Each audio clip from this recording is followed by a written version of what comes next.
Hello, Cedar City. I hope you've heard already, but a second data center has been announced in Iron County, Utah. And this one is called the Red Butte Project. And tomorrow night, that is Thursday, May 14th, they are hosting a open house town hall in Cedar City's Heritage Theater Festival Hall. And representatives from the Red Butte Project, which is obviously just a front for one of these big tech trillionaire corporations like Amazon or Google. They're going to be there taking questions from the public.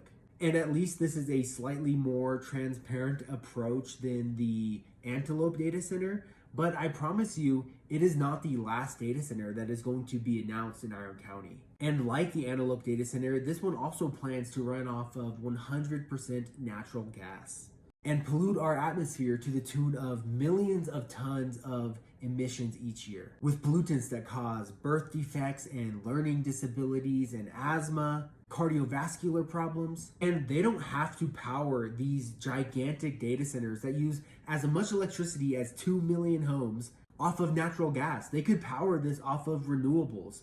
In fact, a similar capacity solar farm costs just as much or even less than this gigantic natural gas power plant that they're building. Most of us in Cedar City, we were fine before this data center came here, before any data centers announced that they were moving in. We don't need them. And I should remind you that the Iron County Commissioners changed Ordinance 2025-5 to allow for the construction of data centers and data center power plants on agricultural A20 land in April of 2025. So they knew that these things were coming a long time before we did. They want to build these giant data centers in rural Utah and rural communities across the country because we have politicians that don't stand up for us, that would rather take a payday from big tech or big oil than actually represent their community. Listen, I understand that these data centers are going to get built. They're going to get built somewhere. But if it's going to be out here in our backyard, then they actually need to benefit us. And if they're going to move in and they're only going to harm us by polluting our air and raising our energy costs and poisoning our water, then go somewhere else.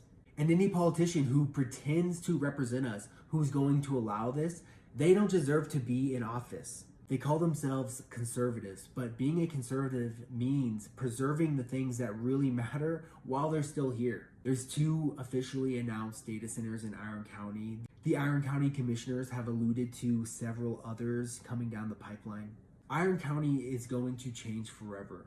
And the truth is, these data centers have the potential to be a tremendous opportunity for rural Utah. But not if we allow these anonymous trillion-dollar big tech corporations to dictate all of the terms. I'm glad to see that Governor Cox changed his mind from 2 days ago. It's the dumbest thing ever. We think that taking time makes things better or safer. It absolutely does not. You get a chance to give your feedback and then decisions get made. We've let the people against virtually everything destroy our country because we can't build anything in this country anymore. And those days are over. We're done with that. And is now calling for more regulations on these hyperscale data centers that they're building all across the state. I think the official number is now like 35. But he already lost our trust. Do you really believe him? I think that the Utah legislature has already accepted that they're going to destroy the Great Salt Lake. They're going to make the 19% of normal snowpack that we got this year the new normal.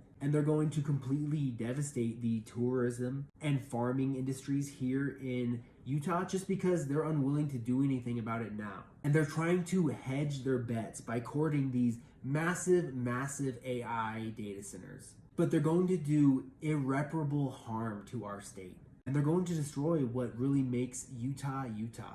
My name is Thomas Loveheart, and I'm a progressive independent for rural Utah who is running against the Republican incumbent.